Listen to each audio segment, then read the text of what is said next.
What's up, everyone? It's your boy ShowtimeDr. So I wanted to give you guys a flavor of this game. It's a game called BattleChasers Night War. It's currently on sale for $10.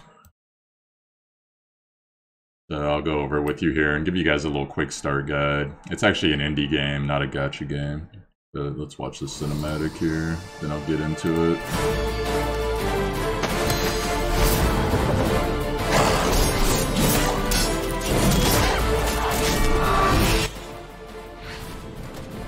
A little bit loud.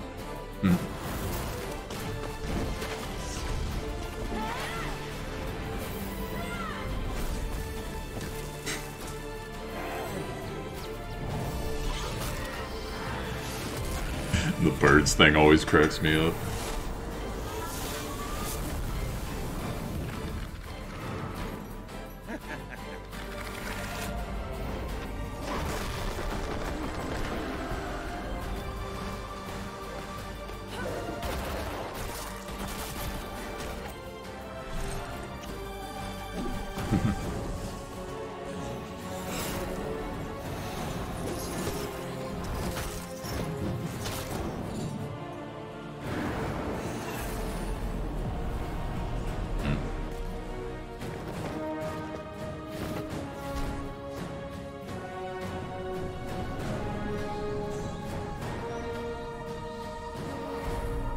Yay!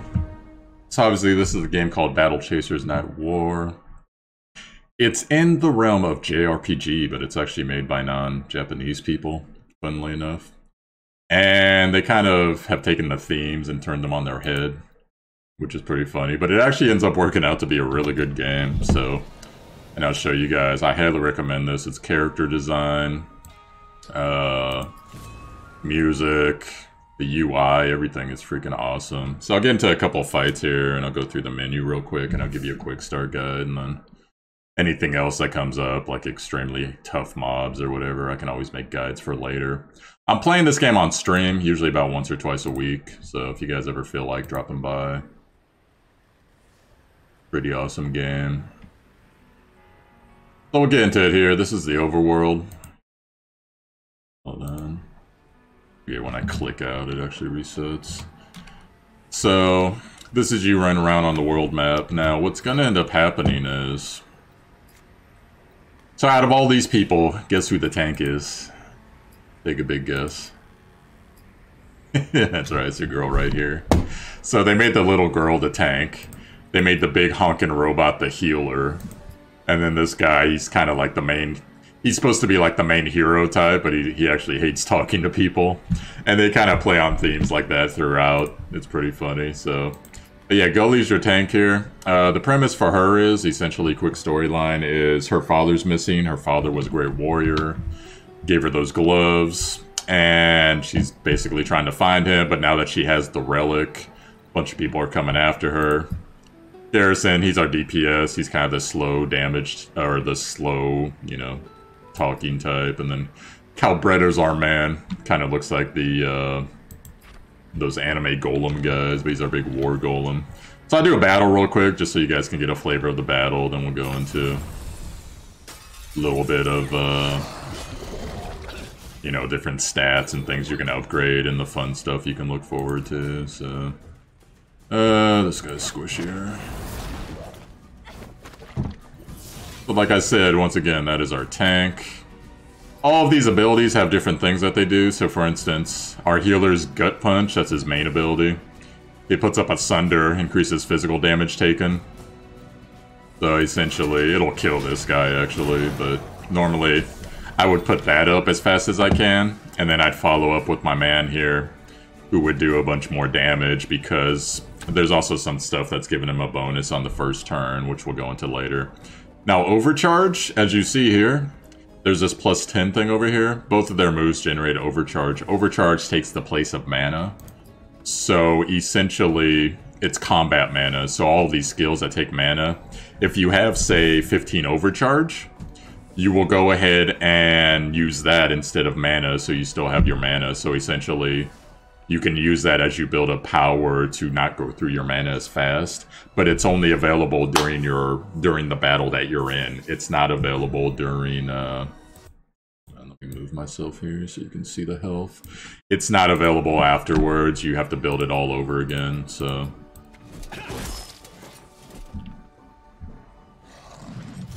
And this guy was a pain in the ass in the dungeon I was just in, the second dungeon in the game, because he freaking AoEs and then there'll be 2 of them, and there's a guy that buffs them with bombs. It gets pretty crazy.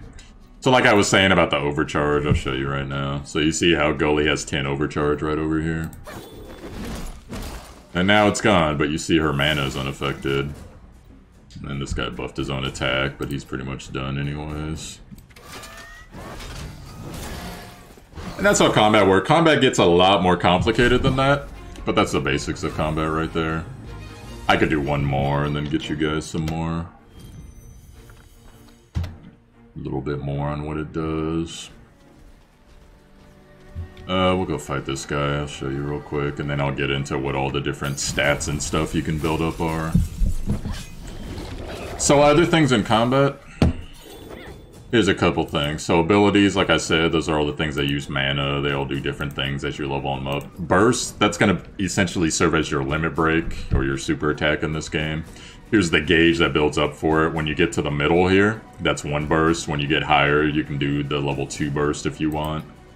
And all these do different things. I think we'll get to one here, so I'll show you guys when we get there. And then there's items and stuff you can use as well. I'm gonna beat up on the bat, because the bat gives himself an evade buff. If I let him go too long, and it becomes 50% more dodgy. Which will probably get it off here. Oh no, he's casting. Okay, good.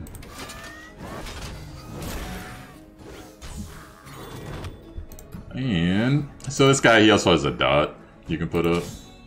Dots are really good in this game for people who use lots of techniques, because they'll take double dot damage, because they take their turn, they take the dot damage, and then they take a technique break, and then eventually the technique comes up and they take more dot damage. So like this guy, he's dead no matter what now, unless he somehow gets a heal.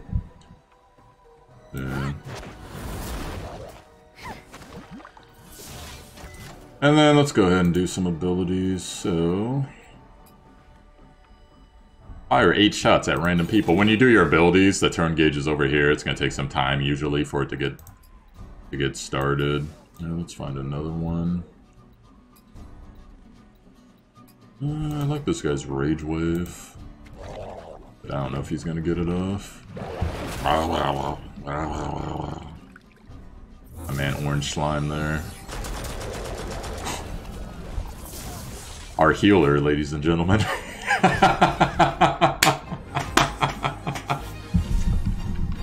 So anyways, let's get into it. Now this game is also available on console, but I think it's 30 bucks on console, so. Alright, so let's get into what everything does. So there's different gear tiers. As you can see here, there's purple. Purple's the highest. Blue, and then you got like your regulars and stuff.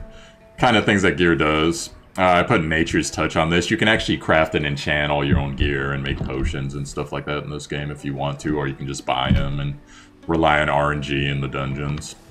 Dungeons are all procedurally generated, and they all have different difficulties, so you can turn it up to legendary difficulty for every dungeon to get additional loot, but all the mobs are buffer, etc.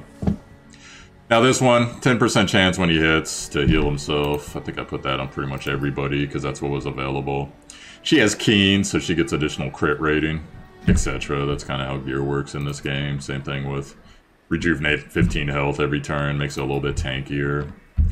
Ring that increases Constitution. Now as far as what the stats do, you know, health, mana, that's all self-explanatory. Stamina actually increases your health, willpower increases your mana. Attack power, all that's explanatory. Crit. Crit percentage, it does what it says it does, but the higher level you go, the more crit rating it takes for you to get 1%. And I'm not sure where the cap on that is. Same thing with haste and evade. So that's essentially how the stats work. Now there's a thing in this game called perks. Perks is essentially, you can get it from like different rewards, like books you can read and stuff like that, but you also get as you level up. So there's all these super perks up here you can see. Stuff that essentially passive higher charges up here that I haven't unlocked yet because my maximum perk bonus is 19 and the lowest one is 20. But there's also all these little things right here. So like you can increase your crit chance by a percent here for 2 points. Haste by 2.3, etc. There's rank 2 of all these as well. And then there's some that affect abilities, like Scatter Shot, which is an AoE that she has. Does additional damage if you use it a lot. Initiative, if you want to begin the battle with additional haste, which is pretty good. Crit Retaliation, so whenever she gets crit, her attack power goes up 25% for the next turn. And etc. Everyone has their own different things that they get here. So that's how that works. Now there's also your skills. Skills are actually a thing that you use in dungeons on the dungeon map, not in combat. So you can restore your health outside of combat. There'll be little like active engage things. So people will come up to you, they'll like throw bombs at you, or they'll try to shoot you or whatever. You gotta dodge or hit them with your thing. And in this case, this guy has a cannon shot. You can put the ignite buff on him before the battle. Gully has a stun. She can also make herself immune to damage and increase her defense while it's pretty good for hard-hitting beginning turns. And then Garrison has a quick step, so he can actually avoid those traps in the dungeon. And then he can also get a haste buff if he hits an enemy with it. He also has flash bombs, which also stun, so that's pretty good. Now, your combat abilities, this is going to be all the stuff that's available during your combat, including your burst abilities that you build up. It shows you what unlocks, etc., what's going to come, what all's going to come up. And then there's lots of story stuff if you want to get into it. Use your basic inventory. There's crafting, like I said, so you could craft potions, you could craft necklaces, etc. All that. There's also a bestiary guide in this game. Now, the bestiary, in fact, let me show you here. I wonder if I can get it from here. Well, essentially, it'll tell you, you know, once you've fought someone, how powerful they are, what they drop, etc. But if you satisfy these requirements, it goes ahead and gives you a bonus passive for the rest of the game. So in this case, it's going to be increased stamina by 1%, which is vitality of all the heroes, increased crit chance by 1%. And it has that for every different beast, so it's actually worthwhile to go back and, you know, if you haven't killed enough of these guys to satisfy the quest conditions, go back and whoop their ass till you do. You know, so you can get these additional perks that are right here. That's actually something I need to work on, because I think this is the only perk I've actually completed. I'm gonna go back and start working on those. And then you got your own quest log here, which is pretty cool. And then if you want more codex stuff, if you want to really get into the world, it keeps all your stats over here. All that. And that's pretty much the intro to the game. So what I'm gonna do, I'm gonna post the first hour, because I played this game for like 8 hours or something on Sunday. I'll post the first hour on YouTube if you guys feel like watching. Maybe you don't feel like playing, or you're still on the fence. I'm not sponsored or anything by this game. This game's been out about a year. It was a Kickstarter project. And I think they've actually done amazing work, considering the graphics level and the design and the UI, the music, the character, voice acting, etc. It's all really good. So I highly recommend this game, guys, if you ever get your gacha burnout, or you just want to play a good JRPG that's not really a JRPG, but it is. Go ahead and check this game out. Once again, this is called BattleChasers Night War. And $10 right now on Steam. Hopefully it's still holding. I haven't checked in a day.